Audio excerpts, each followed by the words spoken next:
नमस्कार, मैं राकेश त्रिपाठी, प्रधानाचार्य पंडित दीनदयाल उपाध्याय सनातन धर्म विद्यालय कानपुर। आज अंतर्राष्ट्रीय योग दिवस है। आज के अवसर पर आइए हम सभी कुछ योगाभ्यास करते हैं। जीवन में हम सभी को प्रतिदिन आसना और प्राणायाम का अभ्यास करना चाहिए। विशेष रूप से विद्यार्थियों को, जिनका प्रतिदिन बहुत हैक्टिक होता है, मॉर्निंग से लेकर के लेट नाइट तक उनको स्टडी, क्लास और भी बहुत सारे दिक्कतें, मेंटली प्रेशर बहुत ज़्यादा होता है। ऐसे में सारे विद्यार्थियों को सुबह कम से कम आधे घंटे का प्राणायाम और योगाभ्यास करना चाहिए। कंसंट्रेशन इम्प्रूव के लिए बहुत बड़ी समस्या होती है बच्चों का कि जो उनका माइंड स्टेबल नहीं होता है, क्योंकि जब तक आपका कंसंट्रेशन इम्प्रूव नहीं होगा तब तक आपकी ग्रास्पिंग पावर नहीं बढ़ेगी। कभी कभी होता है 4 आवर्स 5 आवर्स स्टडी करते हैं, लेकिन रिजल्ट उस तरीके से नहीं मिलता। इसके नाते कुछ बच्चे ऐसे होते हैं जो 1 आवर 2 आवर्स कॉन्सेंट्रेट होकर के स्टडी करते हैं, उनका कंसंट्रेशन पावर अच्छा होता है और इसके नाते 1 आवर 2 आवर्स में वो काफ़ी चीज़ों को ग्रास्प कर लेते हैं। तो अगर आपको ग्रास्पिंग पावर बढ़ाना है तो आपको मेडिटेशन करना पड़ेगा। अगर आप पर डे 30 मिनट से 40 मिनट्स तक का योगाभ्यास करते हैं तो आप कम सो करके भी आप फ्रेश फील करेंगे। कभी कभी क्या होता है, आप लेजी फील करते हैं। 7-8 आवर्स स्लीप लेने के बाद भी, सोने के बाद भी आप लेजी फील करते हैं। उस परिस्थिति में आपको योगाभ्यास जरूर करना चाहिए। अगर ऐसा करेंगे तो 5 आवर्स में आपकी पूरी नींद कंप्लीट हो जाएगी, क्योंकि योगाभ्यास आसना करने से जो स्लीप होती है, जो नींद होती है, वो काफ़ी डीप होती है। गहरी नींद में जब हम सोते हैं तो कम समय में अपनी नींद को पूरा कर सकते हैं। तो विद्यार्थियों के लिए अनुलोम विलोम, भ्रामरी जरूर करना चाहिए आपको। पहले मैं अनुलोम विलोम का अभ्यास करता हूँ। अनुलोम विलोम राइट नॉस्ट्रिल से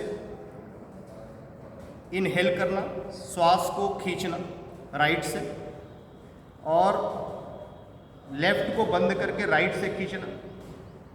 पूरा खींचने के बाद फिर राइट को बंद कर देना, थोड़ा सा रुकिए और फिर लेफ्ट से छोड़ना, फिर लेफ्ट से खींचना और फिर उसको बंद करना, थोड़ी देर रुकना और फिर राइट से छोड़ना।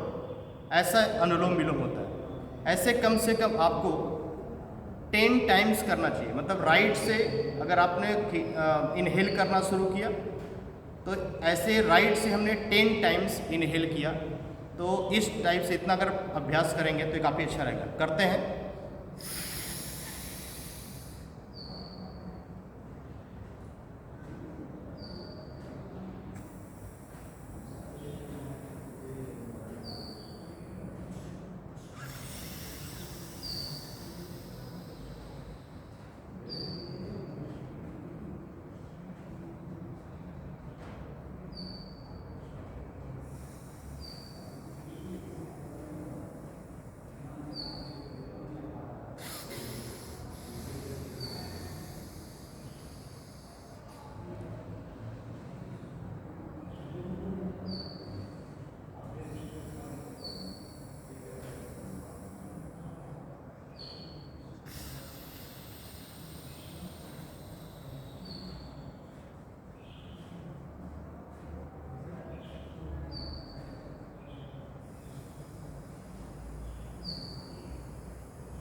अनुलोम विलोम कम से कम 5 मिनट्स का अभ्यास करना चाहिए, प्रैक्टिस करना चाहिए।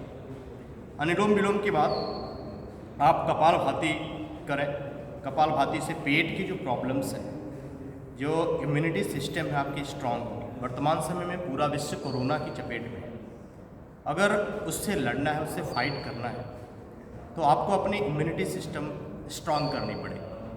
अगर आप प्रतिदिन प्राणायाम का अभ्यास करते हैं तो कोरोना किसी भी कीमत पर आपको नहीं होगा। कपालभाति के लिए क्या करते हैं कि स्ट्रोक, ऐसे पेट को अंदर खींचना और फिर श्वास को बाहर करना। एक चीज़ और ध्यान देना, जब भी हम इनहेल करते हैं तो पेट थोड़ा बाहर आना चाहिए, मतलब आप श्वास को अंदर ले रहे हैं, और जब छोड़ते हैं तो पेट जो है अंदर की तरफ जाना चाहिए। तो इनहेल में ऊपर आना, एक्सहेल में अंदर जाना। कपालभाति में कम से कम 50 स्ट्रोक करना चाहिए। इनिशियली आपको थोड़ा दिक्कत होगी, थोड़ा थोड़ा करके कर सकते हैं।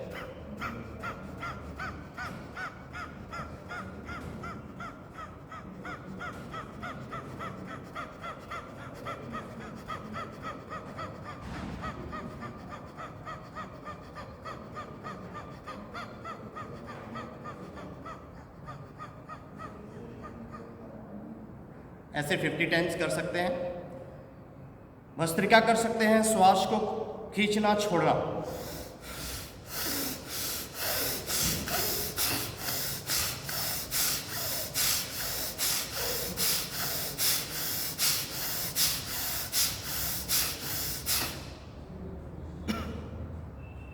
विद्यार्थियों को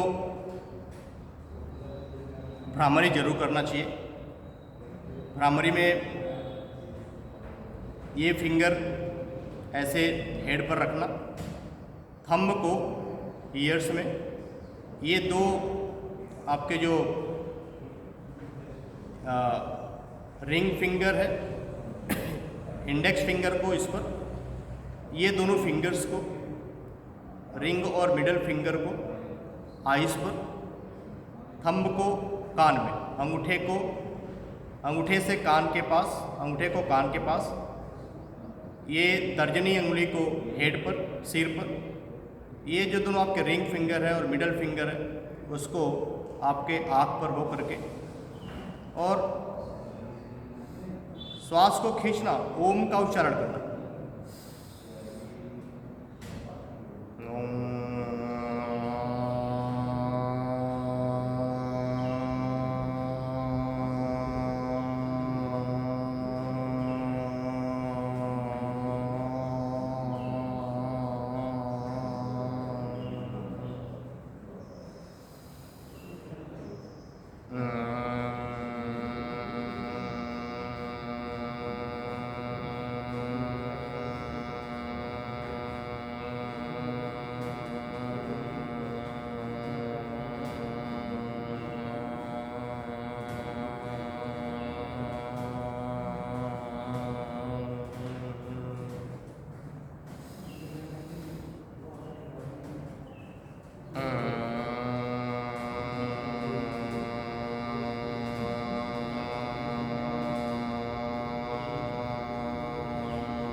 भ्रामरी विद्यार्थियों के लिए बहुत अच्छा है, इससे आपका कंसंट्रेशन पावर बढ़ेगा, आप फोकस्ड रहेंगे और जो भी काम आप करेंगे उसमें आपको रिजल्ट मिलेगा।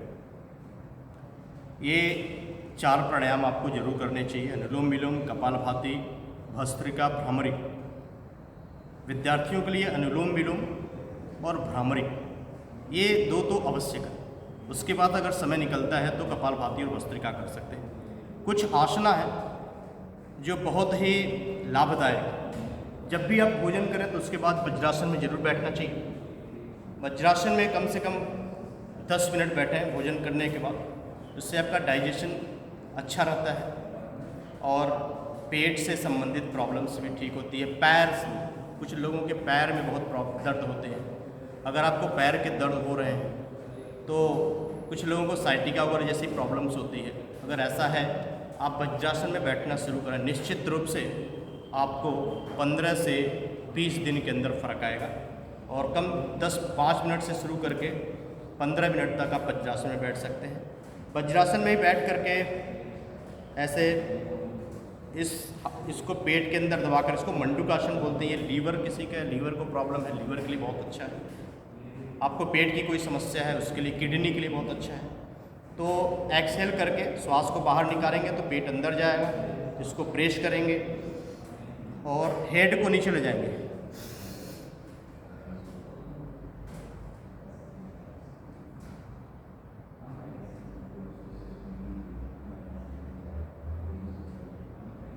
ये पेट के लिए बहुत अच्छा है, ये आपको करना चाहिए।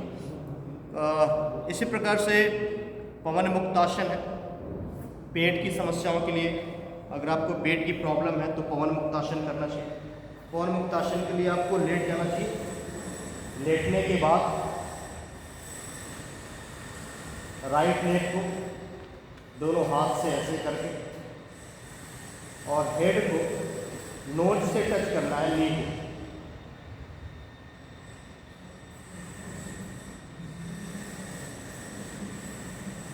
एक्सेल, श्वास को बाहर निकाल करके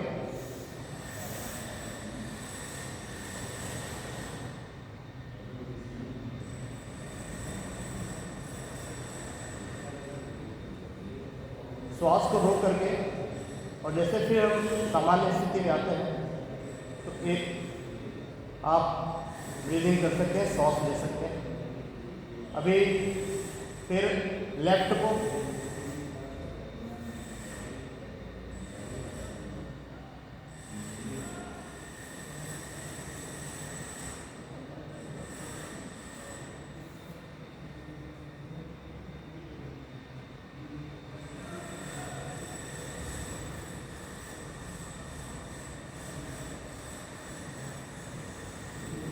अभी दोनों पैर को, और ऐसे ही बैठ करके हम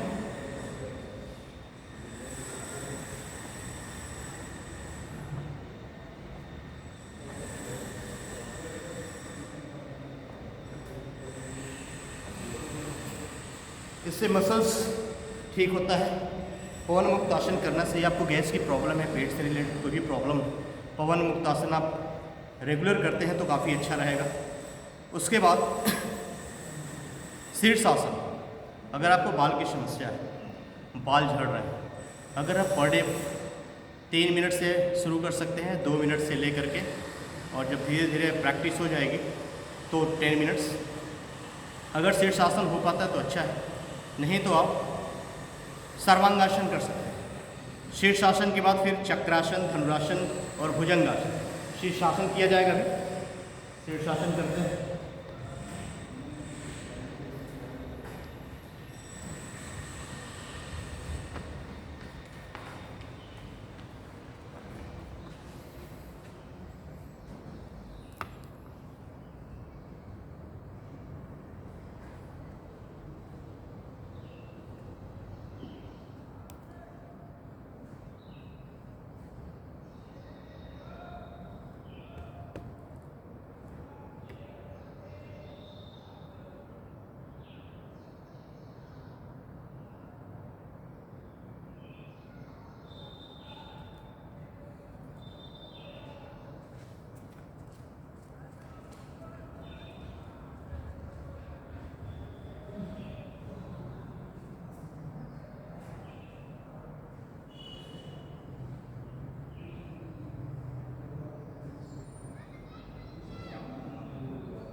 शीर्षासन करने से आपके चेहरे की चमक बढ़ती, चेहरे पर क्रीम लगाने की ज़रूरत नहीं पड़ेगी, चेहरे की चमक बढ़ेगी, बालों की समस्या दूर होती है, आपका कंसंट्रेशन पावर भी बढ़ता है, क्योंकि ब्लड का सर्कुलेशन पूरे शरीर पूरे माइंड में होता है। तो इसके नाते चेहरे की चमक, कंसंट्रेशन पावर, बाल की समस्याएं, बाल कम समय में पकना, वाइट होना, सफ़ेद होना, ये सब सारी समस्याओं से आपको निजात मिलेगी। जब हम शीर्षासन करते हैं तो ये सब मसल्स पेन होता है अगर आपका प्रैक्टिस नहीं है। उसके तुरंत बाद आप चक्रासन कर सकते हैं। चक्रासन से क्या होता है, आपकी बॉडी फ्लेक्सिबल होती है। अगर आपको कमर की समस्या है तो भी दूर होती है, आपके रीढ़ की हड्डी से कोई स्पाइनल प्रॉब्लम है वो भी आपकी दूर होगी। तो कैसे करते हैं चक्रासन? लेट जाए, लेटने के बाद दोनों पैर को फोल्ड करें, डिस्टेंस 1.5 फीट की डिस्टेंस रखें। देखिए जैसे मैंने ऐसे किया, दोनों हाथ को पीछे ले जाएं, श्वास को छोड़ना है, पूरी बॉडी को उठाना है।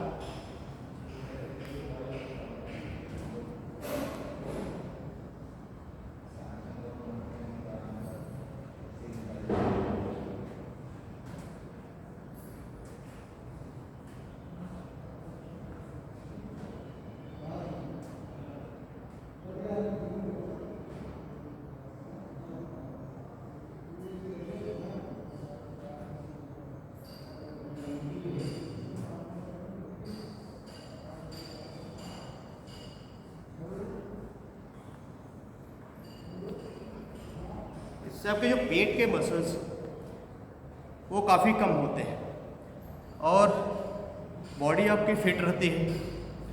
ओके, जो जगह जगह मांस ऐसे मसल्स निकले होते हैं ये काफ़ी कम हो जाएंगे आपके। और धनुरासन बहुत अच्छा है। धनुरासन करने के लिए आप पेट के बल लेट जाएं और धनुरासन से नेक की प्रॉब्लम, नेक की समस्या दूर होती है। आपका स्पाइनल प्रॉब्लम है वो भी ठीक होता है, वेस्ट प्रॉब्लम है, कमर दर्द है वो भी ठीक होता है। इसके लिए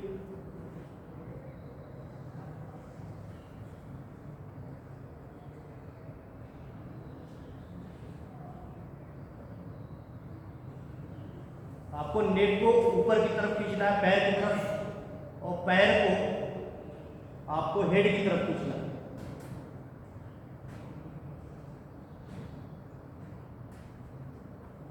इससे हाथ का एक्सरसाइज, पैर का, थाई का एक्सरसाइज और नेक का एक्सरसाइज होता है। ऐसे ही भुजंगासन है, भुजंगासन में भी ऐसे भुजंगासन में ऐसे, और इसको ऐसे ले जाते हैं।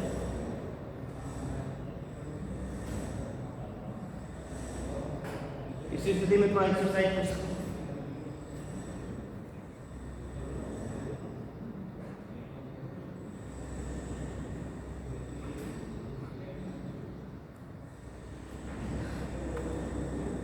उसके बाद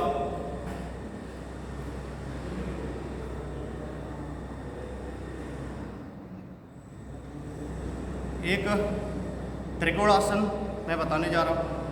त्रिकोणासन से जो आपके साइड के मसल्स होते हैं, जो लोग थोड़ा फैटी हैं वो थोड़े थोड़े अभ्यास करते हैं, जो साइड के मसल्स निकले होते हैं उसके लिए त्रिकोणासन बहुत अच्छा है। त्रिकोणासन के लिए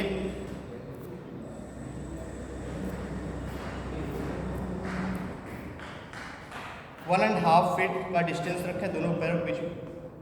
ये राइट हैंड को राइट लेग के साथ नीचे ले जाते हैं और नीचे टच करें, और ये हैंड हेड के साथ इस साइड में आए, फिर आएंगे इधर, फिर ऐसे सेम।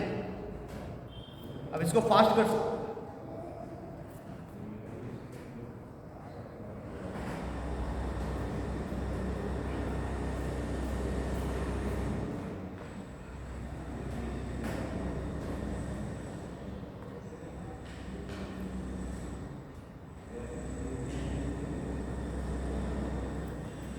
इसको त्रिकोणासन बोलते हैं।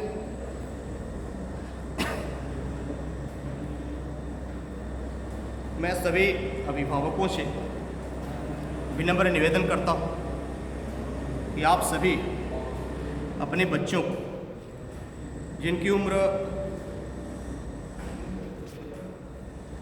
उम्र 8 साल या उससे ज़्यादा है, उसको कंसंट्रेशन बढ़ाने के लिए, बच्चे का एकाग्रता बढ़ाने के लिए, उसकी एजुकेशन को ठीक करने के लिए उसको प्राणायाम जरूर करवाएं, अनुलोम विलोम और भ्रामरी प्राणायाम जरूर कराएं।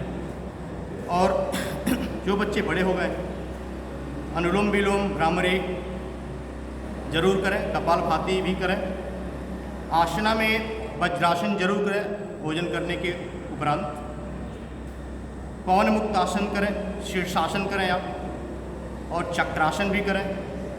बाकी जो लोग जिनका फैट बहुत ज़्यादा है उनको त्रिकोणासन वगैरह जरूर करना चाहिए। त्रिकोणासन करें, हमेशा गर्म पानी पिएं। आज के इस महामारी के दौर में भारतीय जो परंपरा थी, जो भारत का यूएसपी था, अध्यात्म और प्राणायाम, इन्हीं दो के बल पर हम इस महामारी को विजय प्राप्त कर सकते हैं। बहुत बहुत धन्यवाद। नमस्कार।